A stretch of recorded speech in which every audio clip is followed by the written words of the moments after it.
Welcome aboard Pink Monorail.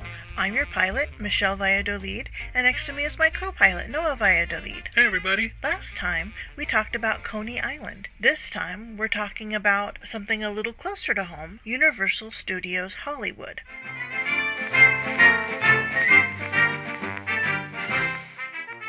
Universal Studios Hollywood started out as a farm. In 1914, Carl Laemmle bought the Taylor Ranch in the San Fernando Valley and opened Universal Studios. The ranch was still a working ranch and farm at the time. Laemmle announced the official studio opening would be February 2nd, 1915. They built semi-permanent sets. A building, for example, depending on the angle at which it was shot, could be a blacksmith shop, a Gothic hunting lodge, a military barracks, or a Wild West ranch. It was a single building with 4 different sides. So different decorations, different painting, etc., etc. It's exactly. And this was during like the golden age of silent pictures.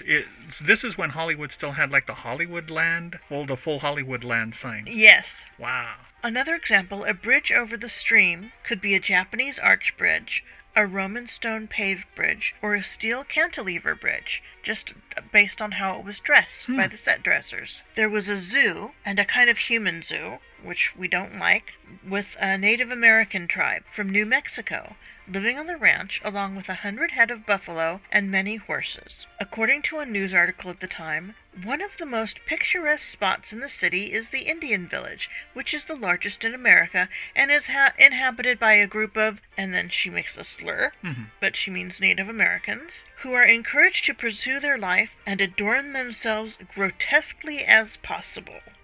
I got this from the StudioTour.com timeline, and I'm going to talk about that a little later. There was a laboratory and a vast wardrobe department, 2 hospitals and infirmaries, and bunk rooms. The opening date was moved to March 15th, 1915. It had moved from the Oakcrest Ranch to Universal City. The Oakcrest Ranch is now Forest Lawn Hollywood Hills. And that's where a lot of the celebrities are buried, as well as Walt Disney. Yes. Or interred, I should say. Interred. For 25 cents, you could go in and watch, usually on bleachers, a movie being made. For an extra 5 cents, you could get a chicken lunchbox. This continued until about 1930, when the advent of talkies made it impossible to film in front of an audience. In 1936, Laemmle lost the studio to the bank, which sold the studio to Standard Capital. This is kind of ironic that Laemmle lost everything, because actually he had a part in Oswald. There's a drawing and a vinyl set that you have. Right. And it's based on a drawing that Walt Disney made, and it's the only early picture of Oswald and Mickey together in the same picture. And Oswald is frowning at Mickey. He's got his hands on his hip, he's turned, and he's got a grumpy look at him, and Mickey's sort of like walking onto the page with one of the hands going like, hey, what's going on? And that's the only time Walt drew both of them together. And Carl Laemmle, what did he have to do with Oswald? We're going to talk about that possibly in the future when we deal with Universal Osaka, but the preview is, in case you don't know your animation history, so Laemmle ends up with the rights for Oswald after Walt lost the rights to Universal. He was contractually obliged to finish a few more Oswald pictures before the Universal animators took over. That's, the famous trip that most of the Disney fans know, where he went to New York to sort of negotiate a better contract, and that's when they pulled the rug out from under him and let Walt know that a lot of his animators were jumping ship to Universal as well, with the exception of iWorks. So on the train trip back to California, this is what most of the Disney fans know, is that Walt had to think up, okay, well, I'm going to need another character. We're still going to have to finish these Oswald shorts that we were obliged to do, and that's when they came up with Mickey Mouse. So Laemmle has the rights to Oswald for a number of years, and a few years later, in a card game, he loses the rights to Oswald to one of the animators that he hired, Walter Lantz, who, as you know, created Woody Woodpecker, Andy Panda, Buzz Buzzard, and a number of other characters. So he stayed in the Lantz/Universal portfolio for a long time, but we'll talk a little bit more about that when we start talking about the Japanese parks in the future. And that will be when we're finished with Manufacturing the Magic, because that's about American theme parks. That's correct. So we're going to focus on American theme parks mostly, but we're still going to talk about the rise of other international parks as part of the Pink Monorail series. Yeah. It'll be one of our other stops. Yes. Now, we're going to pause for just a second so that we can have a word from our sponsors. And of course, we'd appreciate it if you gave our sponsors some business.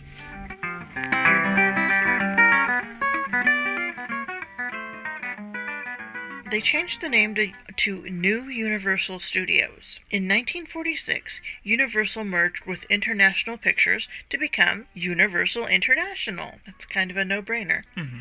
In 1952, Decca Records bought the company. In 1956, some tours started up, sort of. Gray Line, who I worked for in 2005 in Anaheim. Those are the people that do the bus trips, the Gray Line buses. The Gray Line bus tours, that's right. They did tours of Hollywood and stars' homes, but the bus also toured Universal's back lot, visiting sites such as Colonial Street, Courthouse Square, and the Tower of London and Western Streets, etc. There were no attractions as of yet. Mm-hmm. It was still, to this, they no longer film anything on the sets or the lot. In 1959, Music Corporation of America, or MCA, bought the Universal lot so that they could do TV filming there. They didn't buy the Universal properties. They just bought the lot.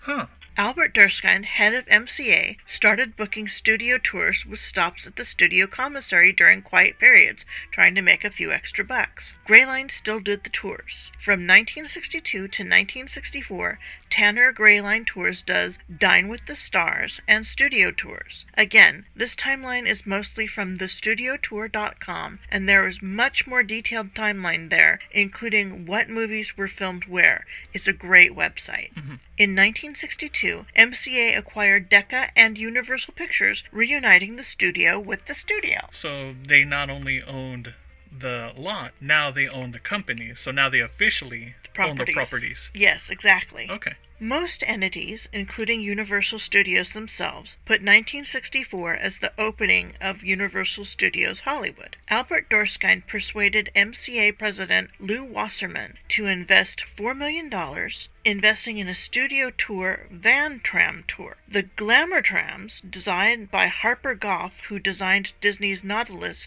for 20,000 Leagues Under the Sea and much more, launched on July 15, 1964. If you want to see what Glamour trams looked like, you can see them now during Universal Studios Hollywood's 60th anniversary. A March 13, 2024 article on MiceChat.com by Scott Agula shows the present-day trams decorated to look like Glamour trams. I also learned from the article that the original Glamour trams, repainted, are presently in use as the parking tram. I used to take the train to Universal City, walk halfway up the hill to the tram stop, then ride the tram to the entrance. I never knew they had such history going on with them. Yeah, and I guess they're diesel or something, because those things are bulletproof if they're still in action. Yeah, from the 60s till now. Wow. Exhibitions included the commissary, as before, an exhibition of designs by Edith Head, the inspiration for Edna Mode from The Incredibles, a brief makeup demonstration, something listed as a push-button monster, a walk through Doris Day's dressing room. I don't think it was her real dressing room. Probably not her real dressing room. Probably not her real dressing Although room. they put pictures on the desk and her posters on the wall so that everybody could be convinced, oh wow, we're actually in Doris Day's dressing room. There was also a Western shootout between two stuntmen. Admission was $2.50. Ah, the good old days. Yeah. In 1965, the entrance was moved to the upper lot, and the Visitors Entertainment Center was opened, with special effects demonstrations, photo opportunities, and stunt shows in Action Arena. In 1967, Ma and Pa Kettle Farm was opened to show off animal actors and petting zoo animals alike. The Universal Tour Entertainment Center opens, and Action Arena splits between the stunt show and the animal actors show. In 1968, Flash Flood Set makes its debut, and it's still going today. Mm-hmm. The little Mexican town. Yeah, the little Mexican village that's caught in the middle of a flash flood. And it's still amazing. Mm-hmm. It's a great effect. In 1970, Animal Actors Training Stage opens. Adam 12 show opens, and stunt show is moved to the new Universal Amphitheater. Adam 12 was a popular police show at the time. In 1971, Torpedo Attack and Submarine set are added to the tour. In 1973, Parting of the Red Sea and the Burning House, like the Burning Settler's Cabin at Disneyland, were added. Now, this is the part where I remember Universal Studios existing. I remember the TV commercials for the Parting of the Red Sea. Right. And I was about 6. I think. In 1974, Rock Slide was added where The Simpsons is today. The Collapsing Bridge was also added. In 1975, the Land of a Thousand Faces makeup show debuted. Now, that was based on Lon Chaney. The Man of a Thousand Faces. The Man of a Thousand Faces. That's right. And he's pretty much the forefather of makeup effects and special effects makeup. And he had his own toolbox where he would come up with all sorts of ghastly things to make himself look like monsters. And he'd do terrible things to his face. Oh, yeah, fishing wire or piano wire or something to make his nose upturned and gash his cheeks. And, he was dedicated to his craft. The treacherous quicksand pit was added to the stunt show, something that we worried about a lot as kids. Yes, in the 70s, if you're a millennial, a Gen Zer, you have no recollection, but all the TV shows back then, it didn't matter what the genre was. At some point, the heroes would fall into a quicksand pit, and everybody would hold their breath hoping that, oh my gosh, you can't move, and you're drowning slowly in this pit, and you're going under. So we were pretty much convinced it was going to happen to us at any day. We'd be in the playground, we'd be in the sandbox, and boom, it would happen. We'd be up to our neck in quicksand, and then our friends would have to pull us out very carefully. I remember that. The Runaway Train was added to the tour, and today it's off to the side. The Runaway Train is parked on the Collapsing Bridge, so you can see them both on the tour right now. The Ice Tunnel was added, which later became the Sand Tunnel from Curse of the Mummy's Tomb. In 1976, Bruce the Shark from Jaws was added, the hanging one, and the Jaws attraction came to town on 1977. They also had a screen test theater for the show Emergency, which is a popular medical drama at the time. It was firemen and ambulances. Paramedics. Yeah. That was the first time a lot of people ever heard of paramedics. And they were in a shared universe with the Adam 12 universe as well. So that was the first shared universe show that I remember. And that one guy sure did look like Leonard Nimoy, but he wasn't Leonard Nimoy. Was it Robert Forster? Yeah, something like that. And even then, I don't think it was Robert Forster. It was a guy that looked like Leonard Nimoy. Anyhow, if you're listening to this and you're a kid, watch YouTube and tell me that the guy in Emergency didn't look like Leonard Nimoy. Was he the doctor? I think he was the doctor. And I remember there being a kids show, an animated kids show called Emergency +4, and it was the emergency guys plus 4 teenagers. Oh, the 70s. They also had a $6 Million Man and Bionic Woman testing center, which was a special effects demo. And that, those shows were popular. Oh, yeah. Yeah. The $6 Million Man. Lee Majors and Lindsay Wagner? Lindsay Wagner, that's right. Lindsay Wagner, for you video game fans, is the blonde lady in that Kojima game that came out a few years ago, Death Stranding. So I'm pretty sure that Kojima had a crush on her when he was a kid. And that's why she appears as this character in his game. And she's very much de-aged to look like she did back in the 70s. She's still gorgeous today. Very cool. In 1978, the Screen Test Comedy Theater opened with Airport 77, not Airplane. Airport 77, the serious movie, in the comedy theater. So if you know your movies, Airplane was a spoof on the serious movie Airport 77. And they actually cast the lead actor in Airplane to pretty much reprise his role. And he turned it down a few times until the director and the writer spoke to him and said, this is a very slapstick, over-the-top, just spoof of your classic movie. We really would like you to be in it, and this time you're gonna get sick and hilarity ensues. So the Universal Studios, if I understand Shelly correctly, the Airport 77 stage show in 1978 opened in their comedy theater before the Airplane movie debuted. That's right. So that's super meta. In 1979, Battle of Galactica opens, another popular TV show that was a Star Wars ripoff, Battlestar Galactica. Hey, you know what? The Cylon Raiders and the Vipers from Galactica were better spaceship designs, but I love all spaceships, but I really thought those spaceships were amazing. So what happened was the tram is stopped by a robot, or a Cylon. And diverted into a soundstage with an elaborate robotic laser attack that ensues. It was kind of underwhelming from what I remember. It replaced Rock Slide, and it's where The Simpsons is now.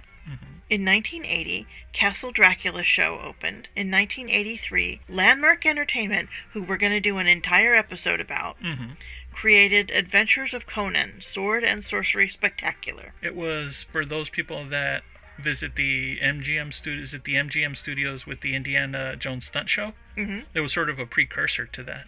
Oh, okay. I remember that, and I remember the Castle Dracula show. Was it open? Yeah. Well, we'll talk about that in a second. Landmark also did the 2010 special effects stage based on the movie 2010. In 1984, A-Team live-action stunt show and Knight Rider car debut. And I gotta tell you a story about the Knight Rider car. So I used to work in a bar, and part of my job was being a hostess, which means you sit down with gentlemen and they buy you overpriced drinks and you get half the money from the drink, and you talk to them. So I was very popular because I talked about a lot of things. I read the newspaper every day, and I was well read, and also I talked about theme parks a lot. Right. And people like that. Yeah, instead of just being flirty or whatever, you could actually hold conversations with these visitors. Exactly. I had a young man who, we were talking theme parks, and he said, yeah, those audio animatronics are great and everything, but... The ones at Disneyland. At Disney are great, but the kit car at Universal is actually smart. It can talk to you. Yeah. Now, the kit card, should I tell him how it works? I hope you told him how it worked. I did, and he did not believe me. For the people that don't know, again, the kids that didn't grow up on the TV series Knight Rider, Michael Knight, who was played by David Hasselhoff, he was sort of this thief that's also a really great driver who gets injured, and his face is reconstructed to look like the kid of this good guy organization, and he's partnered up with an intelligent car. It's like the first AI car. It can super turbo boost, jump over things. It's bulletproof. It's explosive proof, and it was voiced by the guy that did Mr. Feeney in Boy Meets World. Yeah. So I knew him from St. Elsewhere. From St. Elsewhere.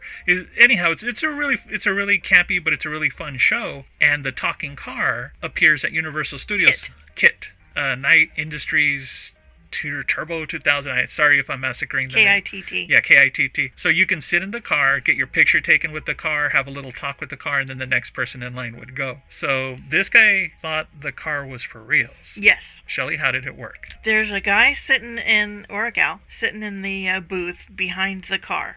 Like in a little garage-looking building. And it looked like a high rise. And he's in the building, and he can see out his one-way window.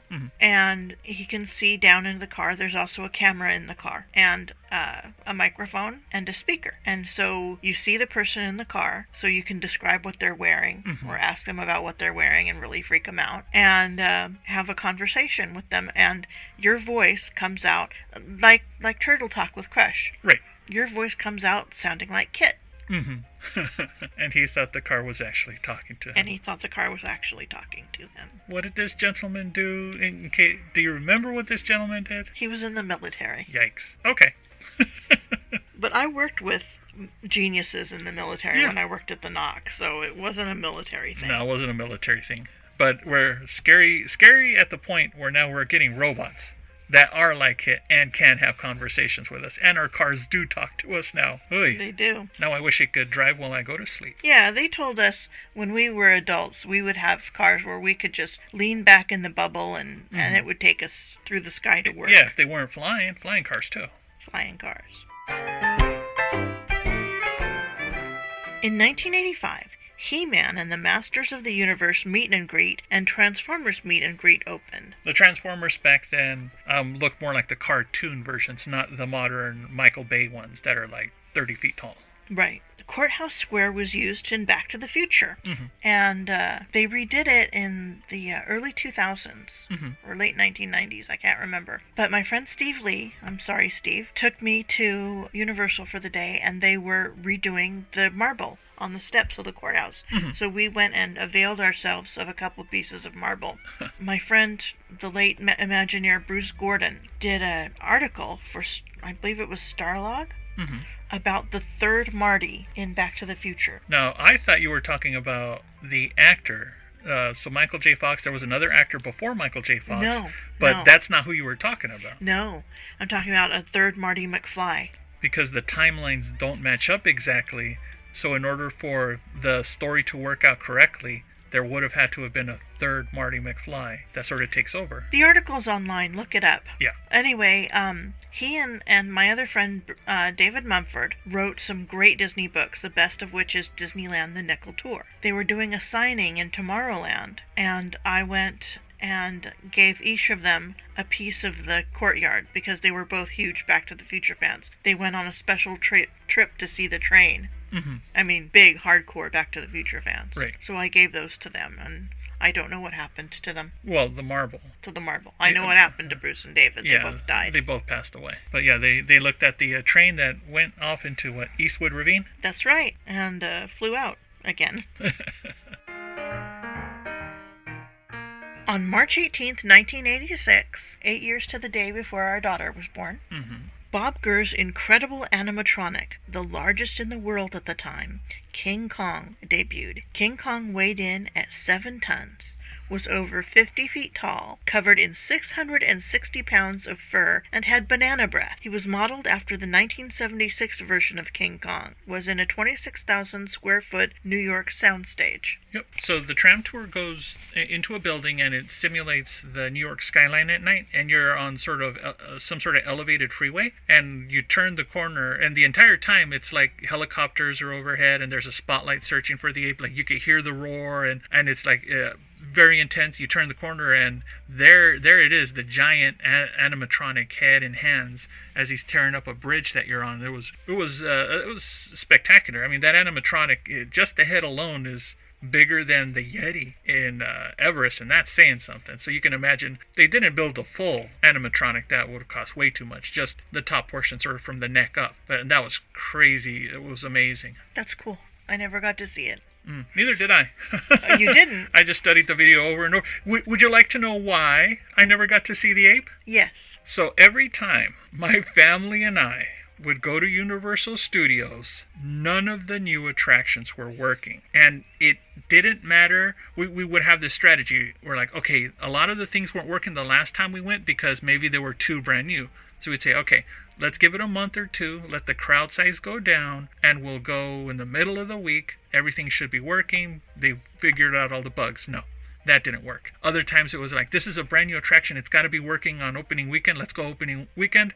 Broken down. So a lot of the biggest things that they would debut, the Back to the Futures, the you haven't talked about it yet, but the Backdraft, the King Kong, just about every one of the things that they would get us so hyped up to see on their television commercials. And for once in that year, we'd say, we got to see Universal. We've done Disneyland a couple of times this year. We got to go to Universal. And our parents were like, okay, we'll go to Universal. And all of the attractions were busted. And so it got to the point where after 5 or 6 consecutive times of us not being, and still to this day, we never saw all of these big shows because they were all busted.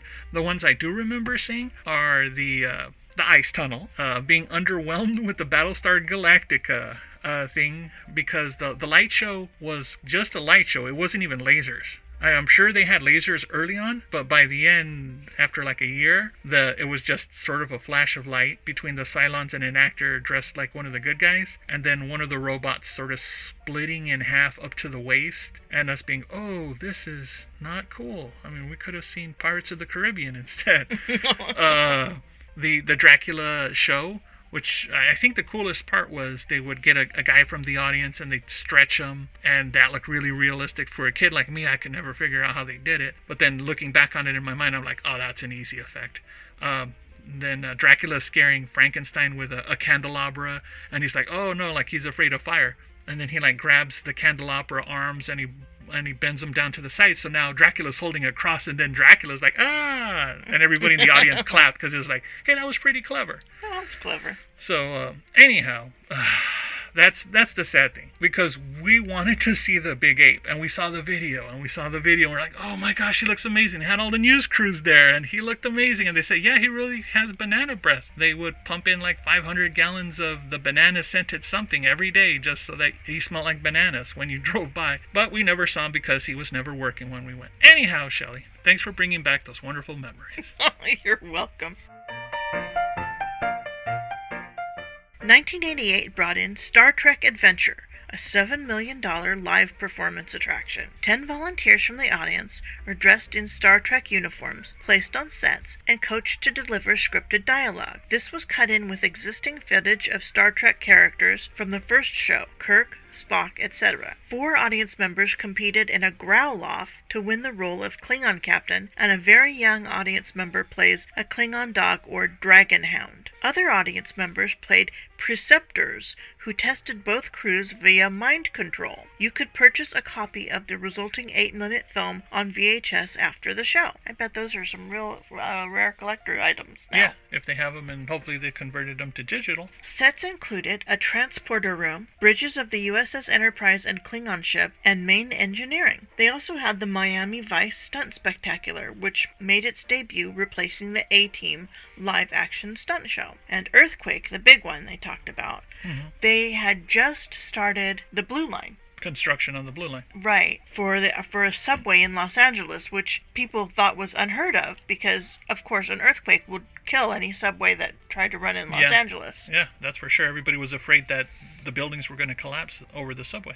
Earthquake, the big one, opened that fall. The sound stage, where an 8.3 earthquake was simulated, replaced the Tower of London. In 1989, it was the park's 25th year celebration from the beginning of the tram tours, the official tram tours, and they had record-breaking attendance. In 1990, MCA was purchased by Matsushita Electric Industrial Company Limited. In May, Fievel's Playland, the first children's play area, opens. Now, you have seen the movie. I have not. Right, so Fievel, in case you don't know, the name is from a Steven Spielberg and Don Bluth animated movie called An American Tail. It's a wonderful movie. If you get a chance to see it online, or if you could get a copy on Blu-ray, do check it out. It's an instant classic with some adorable acting in it. In 1991, the Lower Lot and Starway opened to the public. Lucy, a tribute, opens, and the studio tour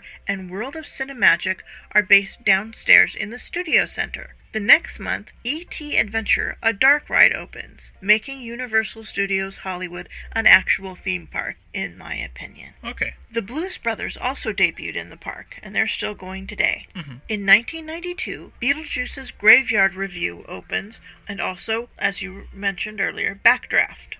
The Rocky and Bullwinkle Show opens. In 1993, Universal City Walk opens. Back to the Future opens, the first high-technology thrill ride, and it's a huge hit. And Halloween Horror Nights start. All in the same year. All in the same year, 1993. That's, now, you had boycotted Universal for years because everything was broken. Right. But Jim Hill got you to go to Halloween Horror Nights with him. A few years ago. Breaking the curse.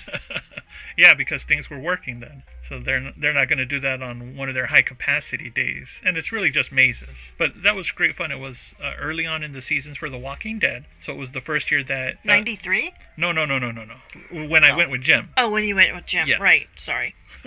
Yeah, it was The Walking Dead maze, and they also had a Silent Hill maze. And didn't they have a Silent Hill character? Oh, yeah, they had... The maze was amazing. And they had a pyramid head. They had a couple of pyramid heads, actually. But outside of the one in the maze, they had a pyramid head that was walking around in the audience. And this guy looked like the character from the game. And he was on stilts. So he was like just towering over everybody. The funny thing about the actor in the costume is, he's just wandering around menacing over everybody with, I think he had the giant sword too. He comes up to me and he starts like menacing over me as well. And I'm almost up to his belly, his chest. And he's on those stilts that are like the painter's stilts. And Noah is 6'7.5". So I lean over to him and I look down and I look back up and I whisper, "Only one of us is wearing stilts." And then he turns around and walks away. So that's one of the reasons why I never get scared when I go to those horror mazes. I usually end up scaring the actors. Oh, you're so scary.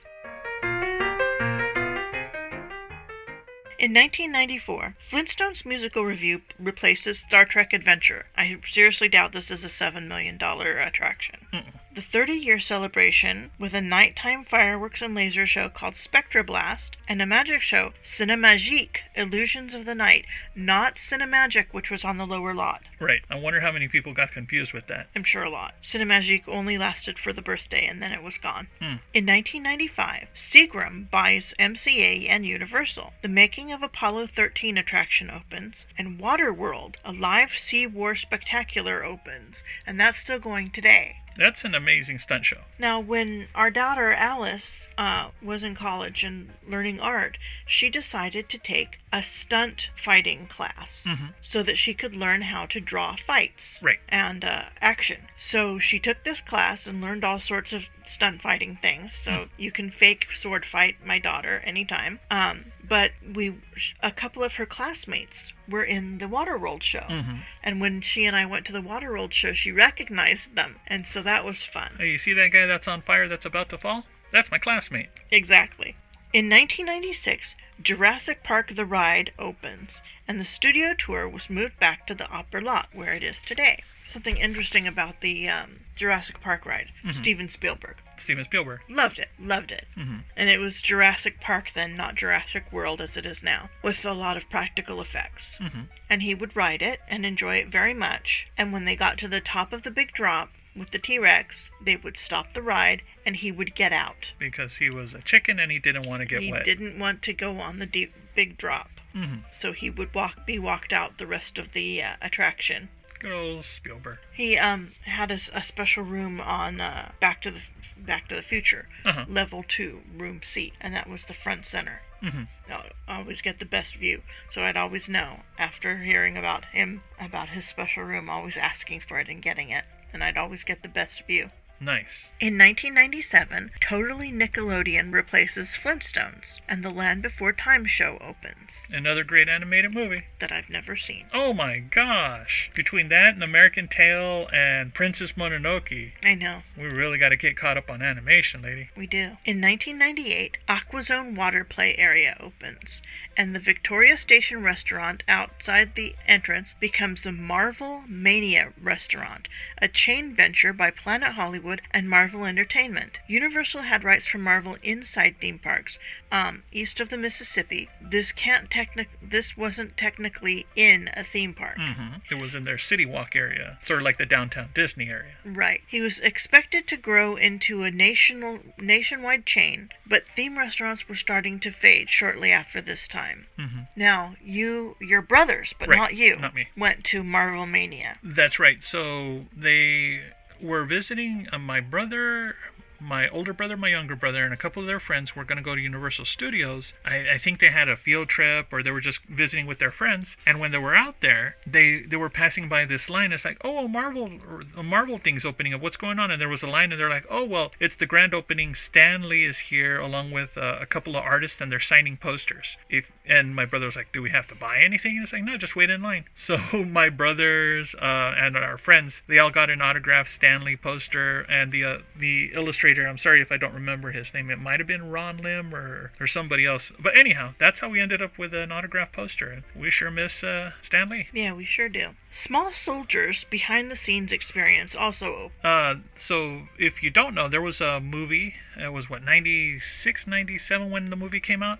So the movie was about a toy company that gets these chips that were originally designed for smart missiles.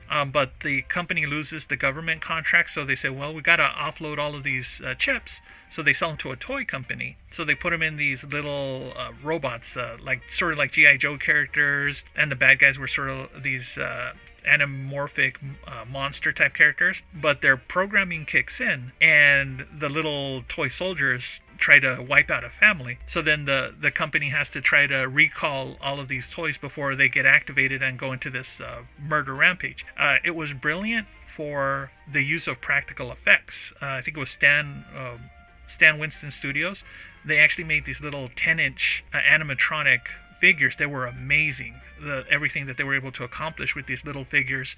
So close-up camera shots, you could see their skin and their faces move, and just going on all these great adventures. If you get a chance to check out the movie, it's a cute family movie. I think you'll like it. They also had a Western shootout on Denver Street. In 1999, Terminator 2 3D opens on the site of Fievel's Playland. Goodbye, Fievel. The Globe Theater opens for corporate events and banquets. And in 2000, the Rugrats Magic Adventure replaces Totally Nickelodeon. There was a Chicken Run walkthrough maze which opened on the site of the closed Marvel Mania restaurant. Grinchmas started. That's in 2000? 2000. So we're celebrating 24 years of Grinchmas. Yeah, it's going to be 25 years next year. Wow. Doesn't seem like it. No. In my mind, it's still maybe a 10-year at the most. Yeah, no. 15 years ago, we went and saw Florence Henderson. Wow. Yeah. 15 years. In 2001, a Shrek live show opened, and Nickelodeon Blast Zone featuring the Wild Thornberrys Adventure Temple opened. The AquaZone water play area became the Coke Soak. You were not soaked in Coca-Cola. Oh my gosh, how sticky and terrible that car ride home would be. Oh. It was just water. It was just water, but sponsored by Coca-Cola. Sponsored by Coca-Cola. Animal Actors was rebranded to Animal Planet. Jaws became Jaws on Fire. That poor shark. I know.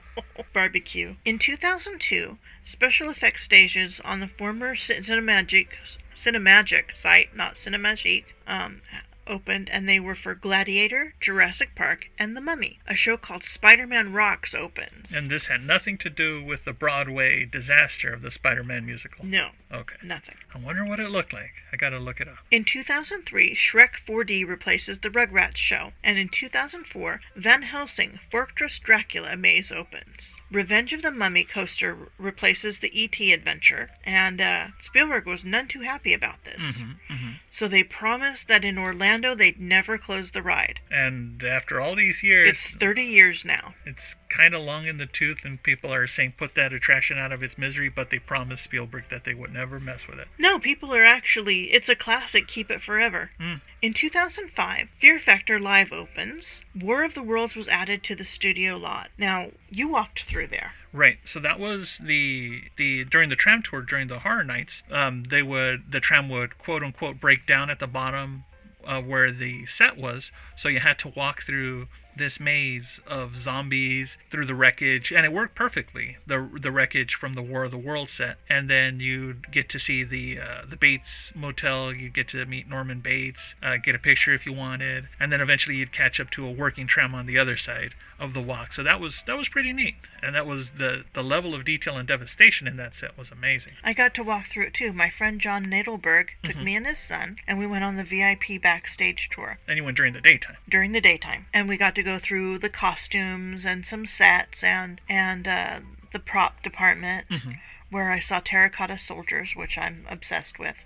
And then we got to go into the park, and we did the tram tour. In front of the line. The rest of the tram tour.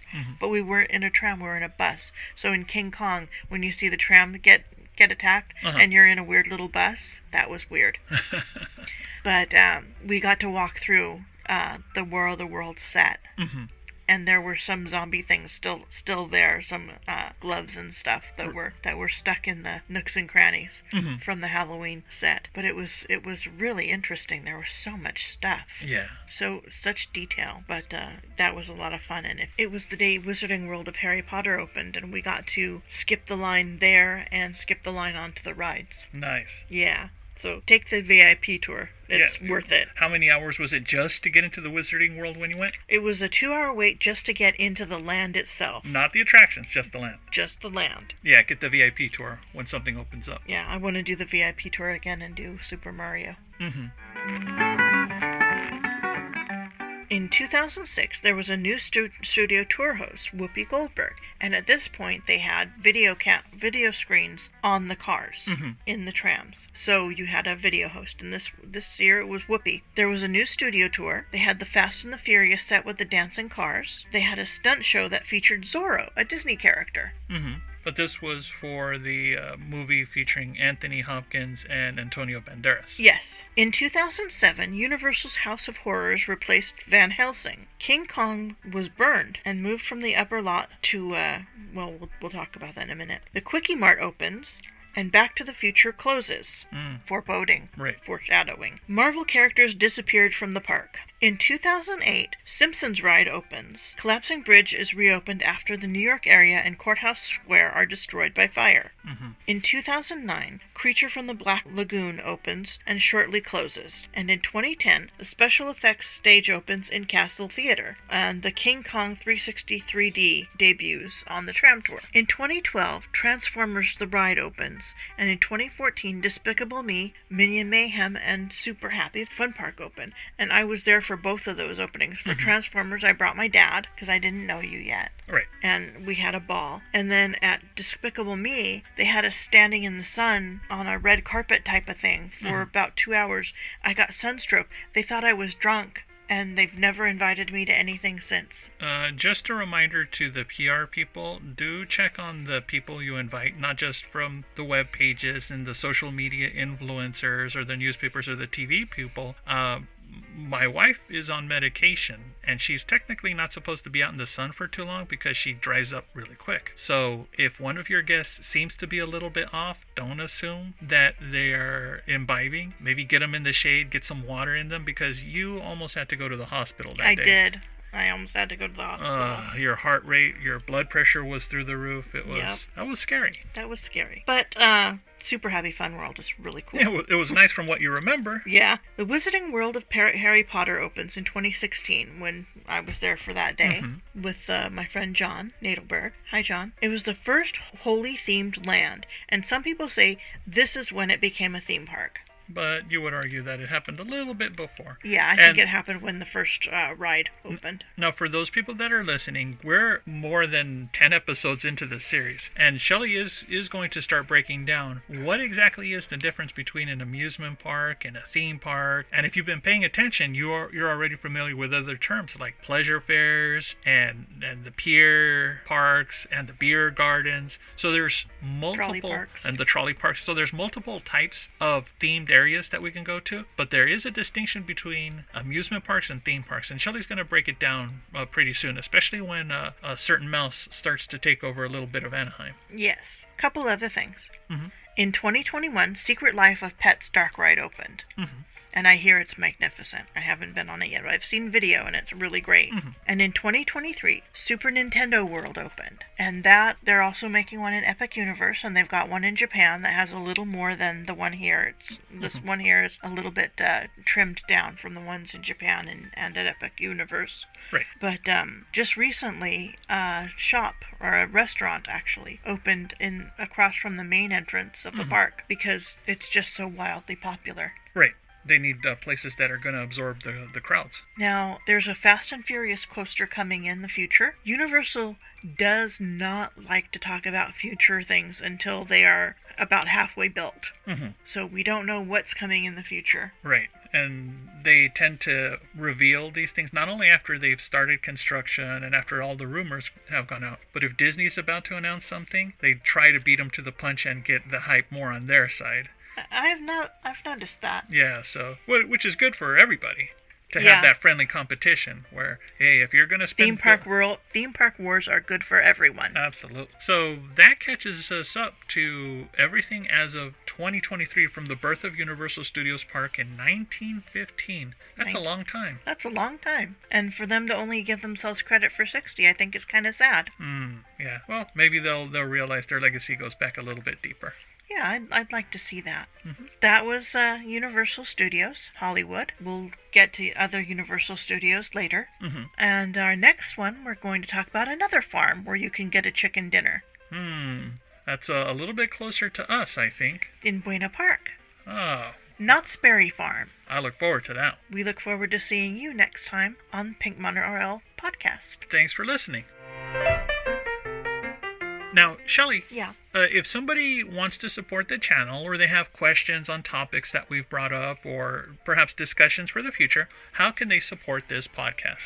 They can go to patreon.com/fab, F-A-B, like fabulous. Patreons.com/fab. And you can ask questions there, or you can become a subscriber, which we would love. And you can also find my work at micechat.com, the happiest place in cyberspace. And if you're looking for more of my work, I write mostly on video games, fighting games specifically. So if you just do a Google search for the Street Writer Podcast, WRITER, then I should be popping up. I also have a few videos on YouTube. So again, if you like video games, fighting games specifically, you might want to look at my work. But I do write on occasion about comic books, Disney characters, specifically Oswald. That's my favorite. So yeah, I'd appreciate any viewers to my blog as well. And if you have any questions, go ahead and send them over. A special shout out to our sponsor, Circa 1955. Nicole is the founder of Luxillume, a small company that makes candles, wax melts, and room sprays. She creates scents that capture the season, nature, or wonderful memories. She also takes commissions for larger orders, such as weddings or company gifts. It turns out that Nicole is also a huge Disney fan and has a line called Circa 1955. She creates scents inspired by all things Disney. This includes the parks, attractions, treats, and films. She creates each formula and batch of candles herself. For every one scent she's released, she has probably made over 200 trials just to get the smell right. Don't take my word for it. Go to circa1955.com, order a candle, and use promo code PINK15. That's PINK15 to get 15% off your purchase. Support a small company that also gives back to the community. You're going to love it. Another shout out to Jim Hill for hosting Pink Monorail on his podcast network. The Jim Hill Podcast Network also includes Looking at Lucasfilm, The Disney Dish, I Want That, and Fine Tuning. Thanks for listening, and be sure to like, subscribe, and leave a review for each podcast. Have a great day.